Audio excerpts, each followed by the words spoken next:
Someone who's been so public your whole life to like share a private relationship like this? I mean, look, let me first say, Kayla is an amazing girl. She's truly super special. We have gone our own ways, which is totally okay. It does happen. But she's a very special human that I'm happy I got to share a bit of my life with, and I'm happy that we're able to continue with a friendship. And sometimes people just aren't meant to be together, and that's totally fine. But it's interesting. I think I am going through a lot of things that other people go through, and sometimes I learn by my mistakes of making things public, and I think I definitely am more cautious about what becomes public in my life. Eyelashes are beautiful, by the way. You're not going to know what's next. Like, you got his own.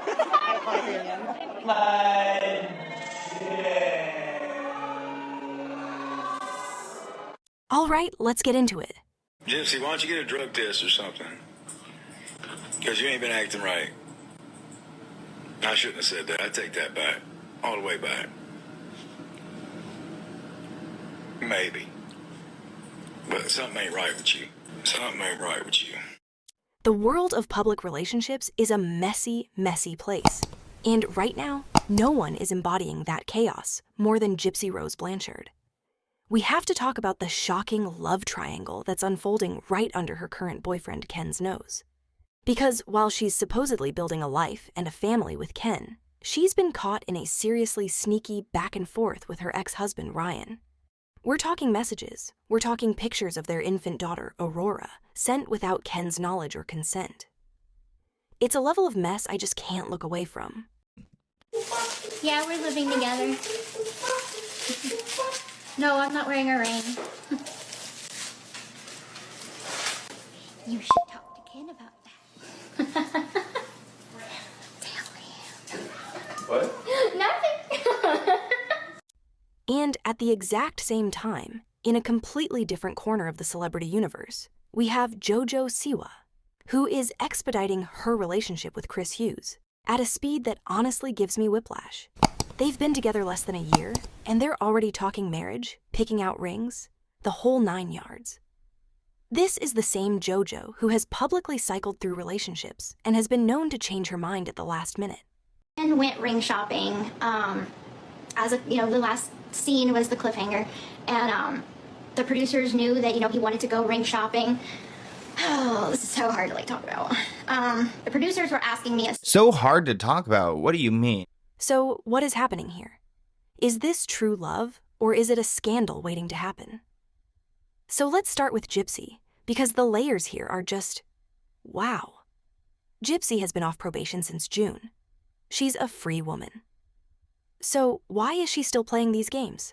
Series of questions about the last time I communicated with Ryan. Ken was in the living room. This is at the old place. Ken was in the living room. I was with the producer in the bedroom. It was hushed tones, so nothing could be heard from the living room. Ken had overheard some talk in the bedroom. He overheard through the headphones what we were talking about. Basically, I was explaining to the producer that, yes, I had been in communication with him. I did send pictures of Aurora to him. Why did I send pictures? I would not feel 100% safe around her. And I'm starting to think maybe Ken feels the same way. There's a reason they aren't living together. There's a reason there's no ring on her finger, despite her very public longing for one. To him, it was not to rub it in. I had not told Ken, that I had had a full conversation with Ryan about all this kind of stuff. She's out here grasping for reasons. And I feel like it's something that's eating her up inside. Yes, maybe Ken has seen some things that we haven't. Maybe he's seen the compulsive lying that, let's be real, she has a real issue with. She is one messy broad. She really is. And I can see that he's visibly upset. So we had this big argument. I understand where you're coming from. I understand if you don't want to propose right now. I don't want you to propose just because I'm your baby mama. And that's why I'm not pressuring him. When he proposes, if he ever proposes, that's because of his choice. And that's why can she not leave Ryan alone? Maybe that's why Ryan's like, oh, take a drug test. Yeah, because you're on something like hitting him up constantly. Do you believe that he's the father of your child? I mean, that was up for debate for a while. This whole situation is just so messy.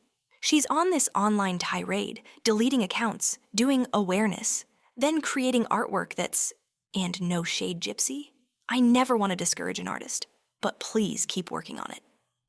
It's just not there yet. She's got this need, which I think almost borderlines.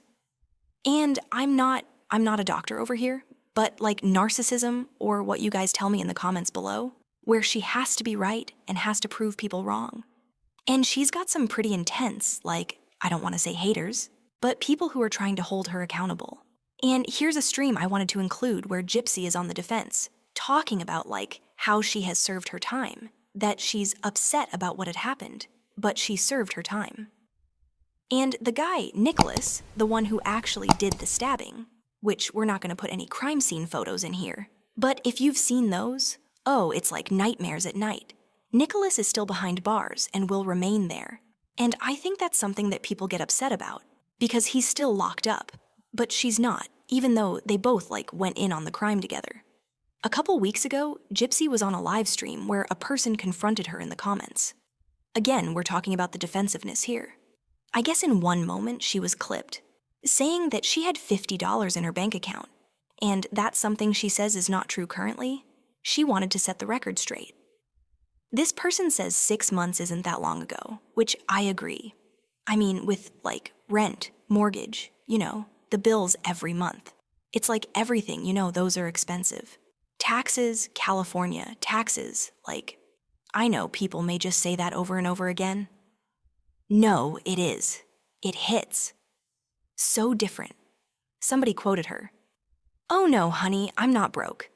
I just manipulate Ken and publicly humiliate him by telling everyone I only have $50 to my name. It motivates him to go get money." She said she's doing Cameo to pay for formula. Oh no, that got really sad. We would have to deal with a caseworker. And so she came over, she interviewed us separately, toured our house, took pictures of everything, and they made sure all of our pew-pews were locked up correctly and made sure that we didn't have any chemicals out and available. And then they, of course, tested us. And not only were UAs given, but hair was given. Okay. And just recently, as of a few months ago, our case was closed because nothing comes back. And they realized that as much as you guys don't want it to be true, as much as a lot of our haters and snarks there don't want it to be true, Aurora is in a very safe environment and in a very well taken care of household. And that's just the reality that y'all have to get over. So if you don't believe me when I say that I'm not using anything, you can believe the fact that our case file is closed and that we were tested and for that case file to be closed. All the time, false calls, lies, etc. So for me to go and develop a habit right now, knowing that, any day they can come knock on my door again, it's just ridiculous. It's out of the question, and it's just never going to happen. Here's her Cameo page. It's like $100 for a video. I don't know who's ordering cameos from Gypsy, but looks like you can. Let's take a look at a recent cameo that Gypsy made. It just seems like a disaster in this home. And, it's all bizarre to me. Like, from the jump even, like putting the thing on the sweatshirt. Artist behind Flow Beauty Art. I've loved to paint for a very long time, and I've just started getting back into it. And art is something that I think resonates with a lot of people because with abstract art, it doesn't have to be perfect. And I've never been one of those girls that colored inside the lines type of person. It gives me peace and it kind of centers me. And so this started as a hobby, and now I love doing it. I can't participate now. But also a little behind the scenes tea. You were asking me so hard to talk about this, and of course, the producers of these reality shows want to shoot this scene. Don't know if he's fully prepared, though, for that moment. I mean, just because these people are on TV, it doesn't mean that they're making a lot from TV, especially like these networks, like Lifetime and TLC, they've been known to, I mean, I don't know, the budgets aren't huge, it's not like a big-time movie. Now, let's switch gears. I want to talk about JoJo Siwa. She's had such a transformation this past year. She's truly become a different person. I remember when I met her on the red carpet, she had just broken up with one of her girlfriends, which was like 5 girlfriends ago, and now it's Chris Hughes. The sins of my mother. I've tried every which way to say, hey, I'm sorry that this is the life she chose to live, and I'm sorry that I was a part of it in the fact that I was her pawn and being used along with everybody else. But that is not something I can continuously apologize for. I have my own life to live. I have a kid. I have a family, and I've got a life to live. I'm sorry. And I'm not... Deal with it. Just deal with it. Amen. Amen. Why is it important for you as someone who's been so public your whole life to share a private relationship so intensely? Yeah. Recently, these two were on the red carpet for a performance JoJo Siwa was giving. Seems like it was for a charity type event. And it seems like I like how JoJo C Thought you were broke. Oh no, honey, I'm not broke. Y'all still want to bring up when I said I had $50 in my account ages ago, like 6 months ago. People get money. when she's not gone full, like, just feminine on us. It's kind of like in between, still a little bit JoJo vibes. Now, the chemistry was apparent between JoJo and Chris Hughes. I still get a little creeped out that he's like 10 years older and has been on these reality shows and has cheated in the past. The guy gives me a little creepy vibes. But, JoJo is happy. You guys, we need to talk. We really, really need to talk. Because the lid has officially been blown off, and the tea is so hot it's practically boiling over. Timothée Chalamet, our beloved, artsy, seemingly unproblematic king, has just pulled back the curtain on the whole Hollywood machine in a way that is so brutally honest. I'm not a licensed professional to give life advice, so the advice that I'm going to give you is just kind of like wisdom that I've learned throughout the years, okay? So first, I want to say I understand that this is extremely difficult. Matters of the heart are extremely complex and difficult to deal with. So I feel you on that. And trust me, you are not the first person to go through this. At some point, everybody goes through this in their life. So what I will say is you only ever have one mom. And boyfriends, relationships, friendships come and go. But you will only ever have your one mom. It's sending shockwaves from the hills of Beverly to the penthouses of Manhattan. And let me tell you, two names are getting absolutely dragged through the mud in the fallout: Gwyneth Paltrow and her daughter, Apple Martin. This isn't just gossip anymore. This is a full-blown expose. And it all started with what seemed like a simple, innocent interview for his new film. Someone who's been so public your whole life to share a private relationship like this. Look, let me first say Kayla is an amazing girl. She's truly super special. We have gone our own ways, which is totally okay. It does happen. But she's a very special human that I'm happy I got to share a bit of my life with, and I'm happy that we're able to continue with a friendship. And sometimes people just aren't meant to be together, and that's totally fine. But it's interesting. I think I am going through a lot of things that other people go through, and sometimes I learn by my mistakes of making things public, and I think I definitely am more cautious about what becomes public in my life. Eyelashes are beautiful, by the way. Thank you. You're not going to know what's next. Like, you got